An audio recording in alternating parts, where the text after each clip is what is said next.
The industry has been through so much change. The industry is so supportive of, every restaurateur, every chef, every wait staff, every sommelier that's within it.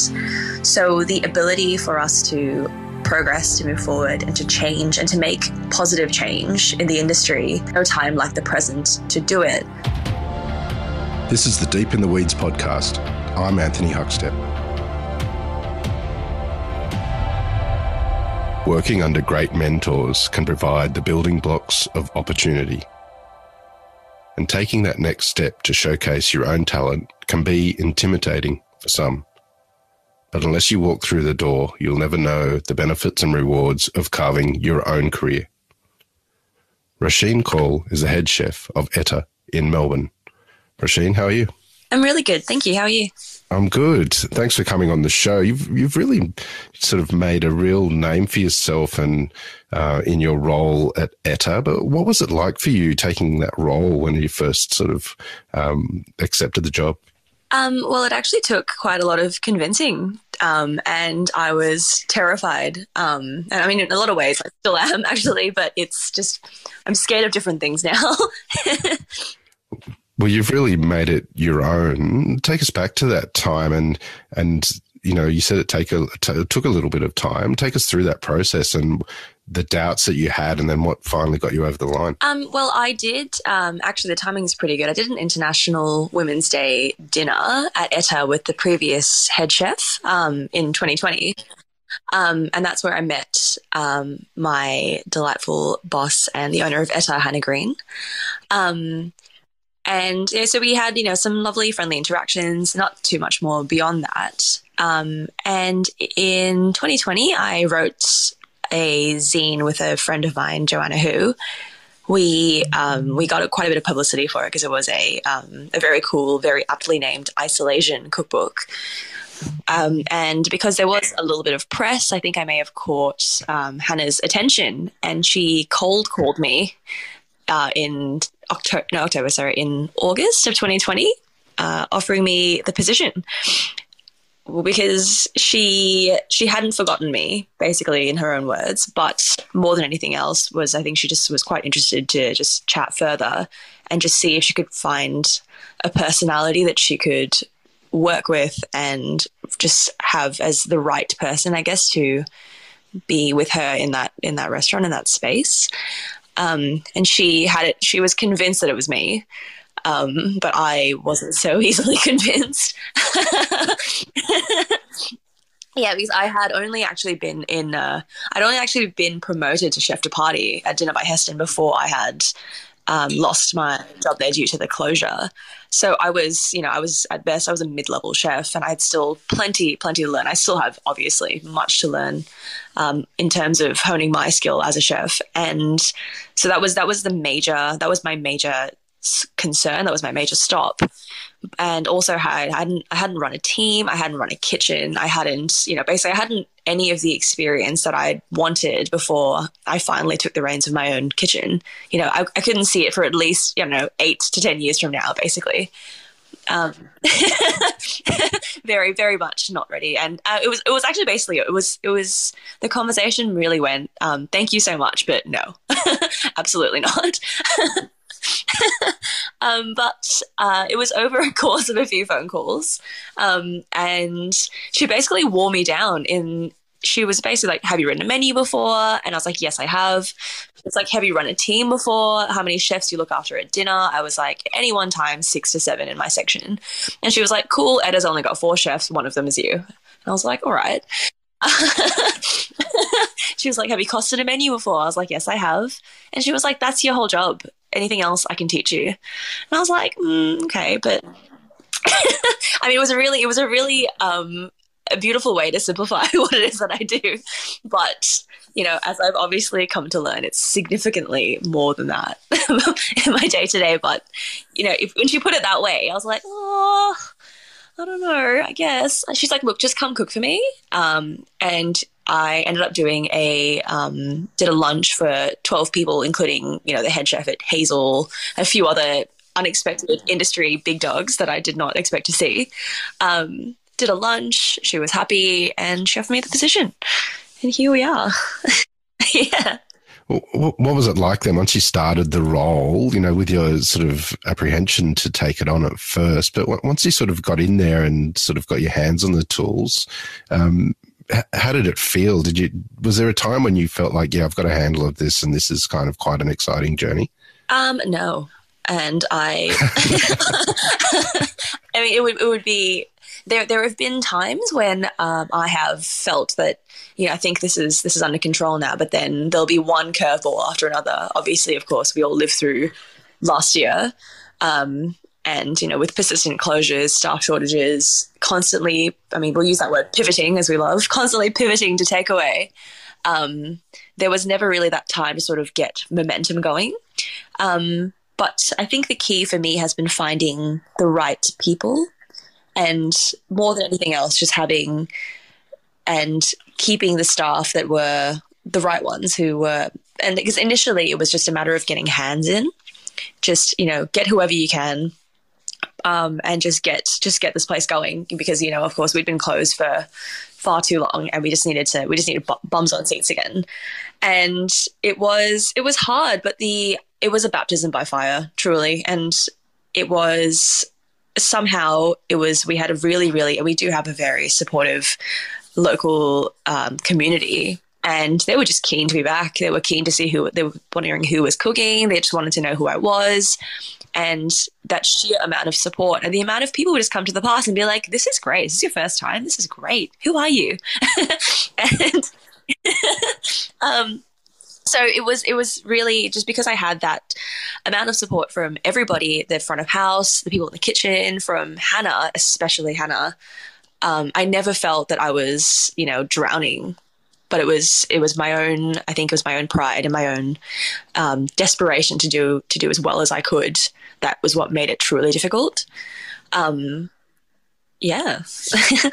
Well, you've really made the position your own, and I want to explore what you're doing at Etta in a little while, but take us back to when you were young in your family. Sort of what role did food play in your family?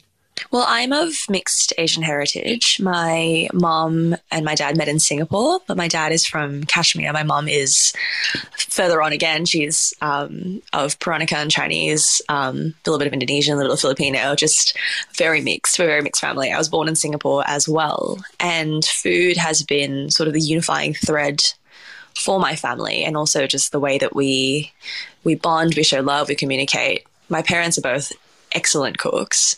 And I was a pretty gluttonous little child. So it's always been a very, very joyful, very positive experience for me eating. I love it so much. I associate it with a lot of love, and very much a lot of identity. So with the way that I cook now, it's just a matter of trying to reconcile my identity with food. And it's very much, it runs deep, and but it's also just it's a really happy, really beautiful thing. I love the exposure that I've had through my family. Do you have any stories of feasts or celebrations or dishes that you have fond memories of from your childhood? Well, the beautiful thing about being from such a multicultural family, and my family are practicing Hindus as well, so we celebrate the major Hindu festivals. So we've got Diwali, Shivratri. We all have there are dishes that we'll cook for the because we will fast pure vegetarian, which means no onion, no garlic. So we'll do. So my dad will cook a spread of 7 to 8, sometimes if he's feeling up to 9, 10 dishes. Very specific Kashmiri vegetarian dishes during the fasting day. And he won't eat, of course, until sunset, but the family will all eat. And then the next day we'll have another feasting day of same amount of meat dishes. And these are all dishes that have a specific significance. And we'll do this every year. It's a thing that we do, and it's the time of year that I'm expected to also be at home. I'll take a day off work, take the night off, you have to be here. And then from my mum's side, of course, we've got Chinese New Year. So we have, all of the related festivities. We do the Yisang. Ideally, we try to be home in Singapore and eat all the symbolic dishes you're supposed to eat. So I get all of that. I get all of the food from all of the cultures. Yeah, it's pretty special. It's pretty special. With such a special and rich sort of connection with food in your family, did you always envisage a career in food? Absolutely not. I was no way. I mean, uh, I was trying to be a good Asian girl, go to university, get a good job, make my parents proud via one of the very acceptable career paths of, doctor, lawyer, engineer, some sort of science. And I did. I gave it a red hot go. I did. I really did. But I just my mum made a fleeting comment one day because I was really struggling at uni. I changed my course a couple of times, and I just wasn't. I was a bit lost, really. And she made a comment one day where she was like, once you finish uni, you can do whatever you want." And I'd had it in my head that I wanted to get into a kitchen because it kind of made the most sense for me because I wasn't really interested in anything else as much as I was in eating. So that was, if I worked backwards for what I didn't want to do and what I did want to do in the day, I was like, well, I only really look forward to my meals. So let's just associate that and let's make that a career. And so, I took that as a blessing, and I got a kitchen hand job a week later, to their horror, to their absolute horror. And I loved it. Because I was a dishie, and I really struggled to get a dishie job too, because my previous place of employment was Jimmy Choo. So I was working in luxury fashion. So I would drop resumes off and they would just look at me and be like, "Are you kidding?" But I eventually got one. And it was fantastic. It was a great foot into the door, really. What were the really important moments early on and important kitchens that you worked in those first couple of years that sort of started to build a foundation for you? Actually, now that I think back, that first cafe that I worked with is where I first experienced, excuse me, a real support for attitude, where the owners and the owners' parents were, even though they knew that I was as green as I could go, I was so excited to just be chopping things and unplugging the drain and learning what a grease trap was. And I was just having a great time. And I think because I was having probably a really irritating great time because they were struggling a bit, I think because of that, they were like, let's just keep her around because she's just really keen to do all this dirty stuff. And that was the first time I was like, I think this can actually be something that I want to do, because I can see that, if you have the right people around you, then, you can, what would be, I guess, in a lot of ways, a very difficult, very stressful time in your day is actually, it could be really fun. And from then I decided to pursue formal training. So I went to join Liho Fook, which was just down the road to where I was working. That was when it was, on Smith Street at the time. So Victor was only a year in. So it was still very young, very aggressively trying to make its mark on Melbourne. And I joined that kitchen as a first year apprentice, and I learned so much. I think probably, even though I had a lot more formal training at Dinner by Heston, I think in terms of how it's informed the way that I use my heritage in my cooking, but via my European training, I think I still use those skills that I learned from that kitchen every day enormously. Wow. Yeah. Victor Leong has made a huge impact on the culinary landscape since then. But what was it like in that kitchen, and what was he like to work with? Well, it was a pretty aggressive kitchen, but at the same time, it was like during the day, it wasn't too bad. It was quite nice. The team was really lovely, and we had these magnificent staff meals because it was a fully Asian kitchen, and we, that was the way that we show affection in Asian culture as well. So we always ate in traditional Chinese style. We always had rice, a few dishes, and soup. And there was a lot of care, and there was a lot of heckling. Like it was all in good fun. And then of course when I got to service, it was, just the stress levels were turned to 1,000,000. And then it got pretty intense. But beyond that, it was a really fantastic kitchen to work in. I learned so much. I learned how to sharpen my knives there. I learned the importance of cooking for your staff. I learned the importance of, you can be you can be aggressive is not the word that I'm looking for, but you can be quite short and quite, if you need to get your job done, you need to get a job done. But, that you put it all away, you stop that the second service is over. You go around, you thank everybody, you have a drink together because it's not personal. And that ability to turn it on and off as well. So it's service time, put your head down, get your job done. But after that, it's like nothing's personal, everything's fine. We're all mates. What were some of the real sort of key moments for you that set you on the path to become the chef that you are? I think that the real foundation of my training came from Dinner by Heston. I managed to get a foot in the door there. I was the first apprentice they ever hired. And it was, that kitchen was magnificent. The team was a fully international team. There was only a sprinkling of Australians there. And, everyone's resumes read like a 50 best list. It was out of this world.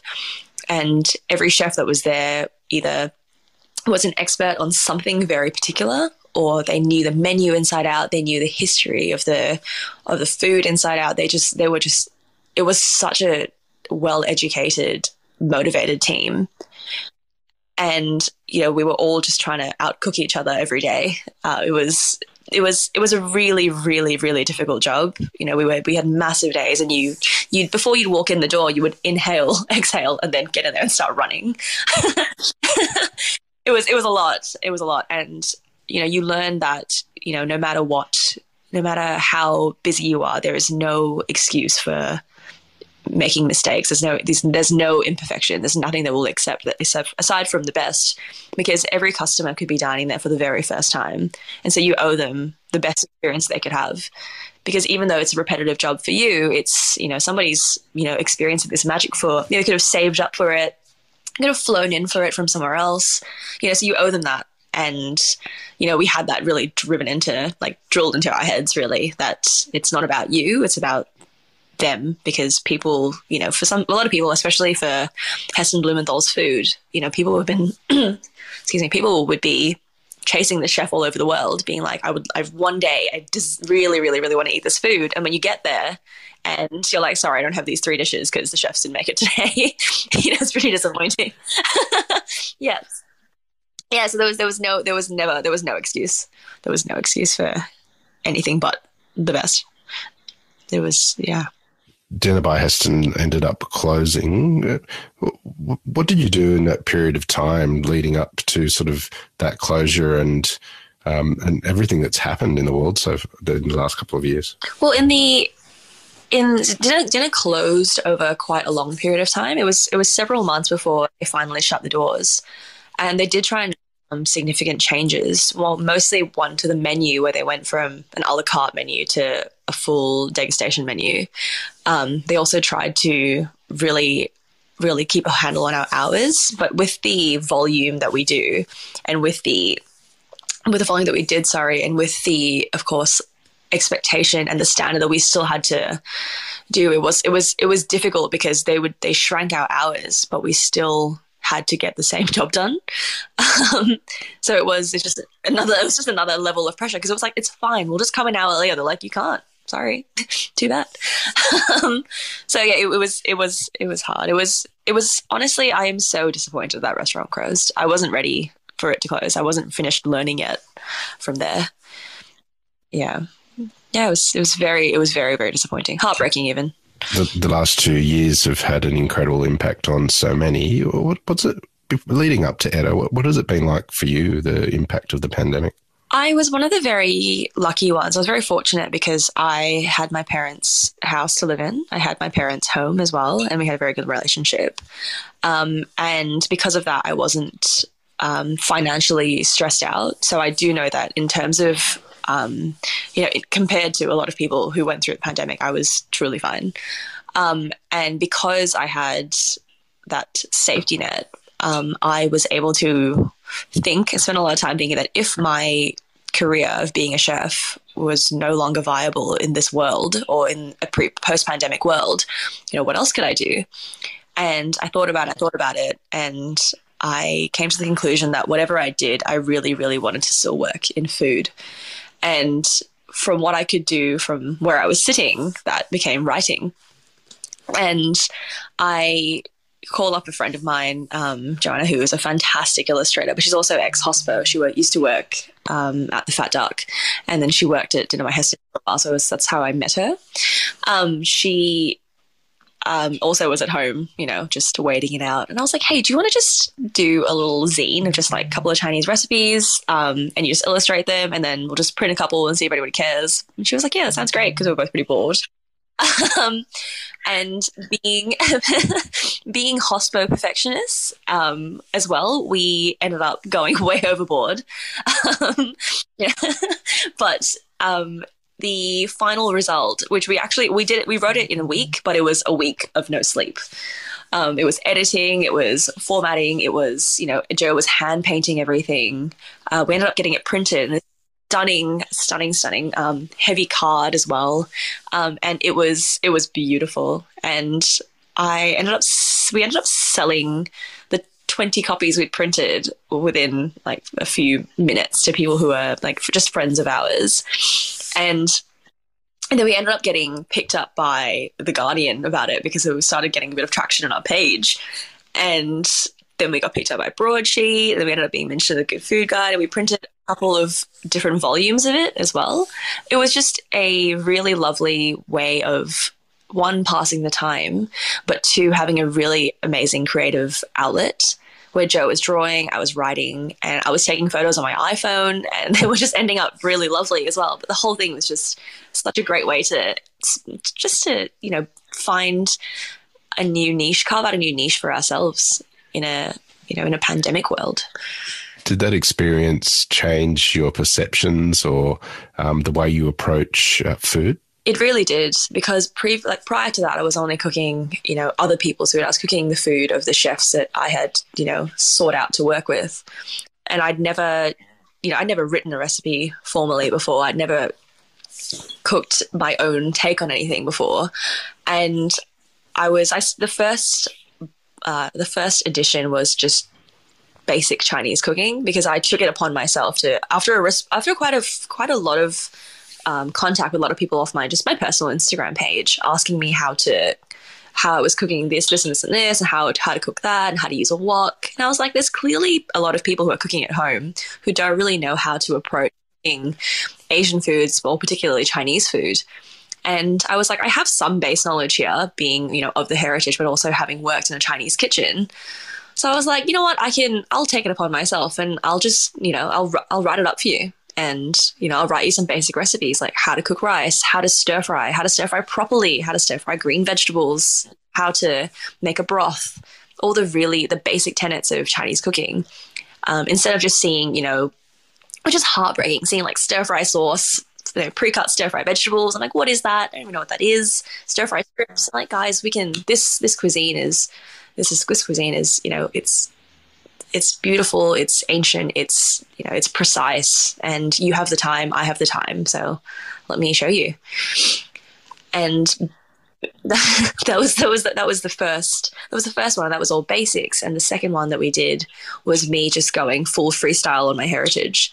I had Beijing hot chicken, I had a Sichuan fondue. I just went nuts, but it was and that one was a fully colored. We embossed it in gold. We just went for it, and that was the second one. And it was really from the second one that I came into my own, and I figured out that was how I express myself in food. It was just taking the things that I love from my heritage, and going for it. Really. Yeah. Well, when you landed the job at Etta, how did you approach the food, given that the restaurant already existed there? You were finding your voice. It was a new role.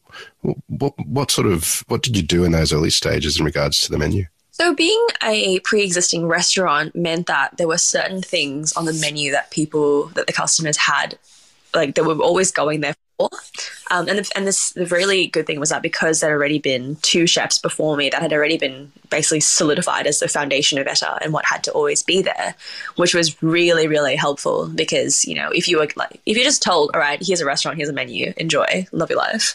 It's too much. It's too much. And, you know, you panic and you're like, oh my God, like, you know, which entree represents me? You know, what meat do I like? Like, how do I cook that? You know, the whole thing is just, it's overwhelming. And Etta had not the foundation of the menu where there always had to be sourdough and there always had to be some sort of chicken on the menu, but there was also a wood fire. And that fire is basically the only source of heat that's in that kitchen. So there's a fire and there's two stoves and there's an oven. And so whatever happened or whatever you did, everything had to be informed by ember cooking or wood fire cooking. Which is also something that was another reason why I was like, absolutely not to Etta.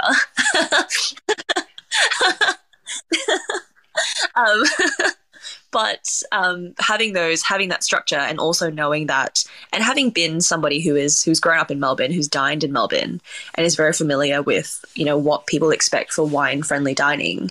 You know, you've got very specific style of eating. You've got your sharing style. You're always going to have oysters. You're always going to have a few cold dishes. You'll always have some sort of cheese curd. You know, we love our burrata. We love the stracciatella in Melbourne. You know, you'll have a large format meat. You'll have lots of seasonal vegetables. You know, you have your sides. You'll have a couple of desserts. Always speaking of provenance, always speaking of season. And it was actually within that, you know, there were so many rules that I had to follow. Within that, it was quite easy just to, you know, flick a bit of my heritage through there. It was actually, I was actually really fortunate to have that structure in place. Really, really fortunate. How much has your food changed since that sort of early days to now? Has there been quite an evolution now that you've got a handle on the position? It actually just made a lot more sense now because you could see from the beginning that there were less conceived ideas, but it was already running through the menu that it was the direction that I was kind of leaning in, and I really struggled to, and actually we all struggle in the restaurant to actually have a nice little soundbite of our style of cooking at Etta. We're like, what are you cooking? Is it Asian? Like, it's not though. And like, is it Australian? I'm like, I guess it's very Melbourne.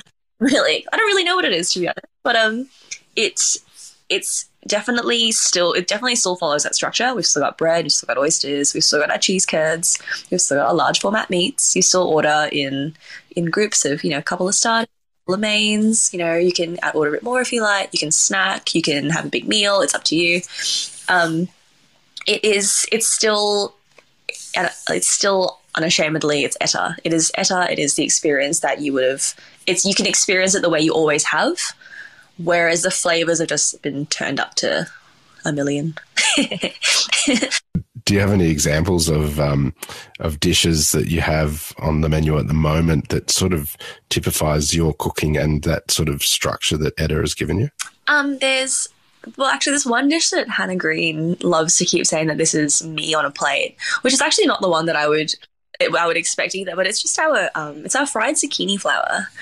And the sauce that I serve it with it began as an almond tarator, informed by when I used to eat the one at Rumi down the road, and it would just blow my mind. And it started as a tarator, and it ended up with Chinese fermented tofu. It's got silken tofu in it. It's got rice wine in it. So it's not really tarator anymore, and it's still got almond in it. But, you know, it's taken about 15 steps in a different direction. And then we've got a very classic Sichuan chili oil that we make in-house with, 4 different kinds of dried chilies. And we've got, you know, it takes a bit of time and quite a lot of work. And also, if you eat it all together, it's really aromatic, and it's really aromatic and it's really Chinese tasting. But then you've got the zucchini flour that's grown by our favorite farmers, Matt and Joe from Mushrooms Anonymous. You know, so we get to talk about the provenance. And I don't stuff it as well because I'm trying to keep my labor costs down because I don't have time to stuff zucchini flowers. So it's all it's very me. It's very me, where you look at it and you're like, it's zucchini flour. You know, I know how to eat that. I know what it is. And you eat it and you're like, what is that? That's not tarator. That's not how you eat a zucchini flour. But it's everything that we are. It's provenance, it's heritage, it's accessible, it's Melbourne, it's seasonal. Yeah, I think that's the dish that's the most me, I suppose. Hannah Green has created an amazing venue there. What's the working relationship like with you and her? Hannah and I either describe ourselves as two peas in a pod or the terrible two. We we get along so incredibly well, and she really trusts me, which is the most important thing for our relationship. Where I think because we've come from a very similar background of fine dining, and so we know that there are, with all the small things and with personal standard, that we expect the same, we work the same way, but of course we are of this mindset where we don't want what came with fine dining to be in the restaurant. The stress, the pressure, the prevalence of mental illness. We don't want that in the environment that we are dictating.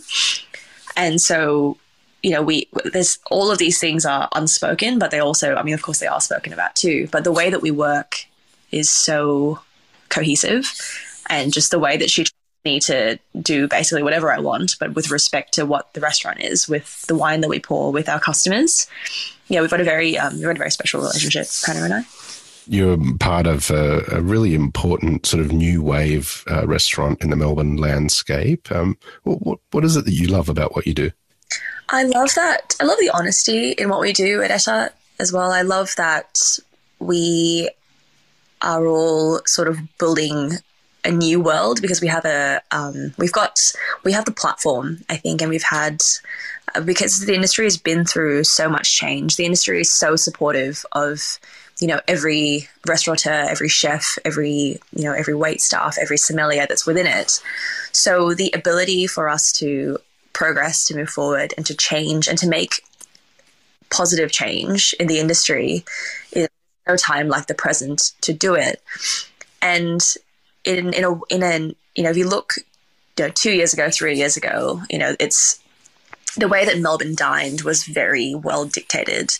The way that, the world dined was very much, not even so much that it was a boys' club per se, because that isn't necessarily the case, but just the way that people expected to experience or have dining experiences, versus now where you've got customers who are just so beautiful, and because they're just happy to be out, they're happy to be out to support their local restaurants, to go out and eat, to explore new dining experiences. We're in a really special time where everyone's just really accepting and receiving everything so well. So we're very, definitely. Well, Rosheen, it's been an honour to have you on Deep in the Weeds today to hear a part of your story, and I know there's so much more of it to come. You're just getting started, really. Please keep in touch, and we'll catch up again soon. Amazing. Thank you so much for having me. This is the Deep in the Weeds podcast. I'm Anthony Huckstep. Stay tuned as we take a deep dive into the lives of the incredible people who ply their trade in the food and hospitality sector. Special thanks to executive producer Rob Locke for making this all happen. Follow us on Instagram at Deep in the Weeds Podcast, or email us at podcast@deepintheweeds.com.au. Stay safe and be well.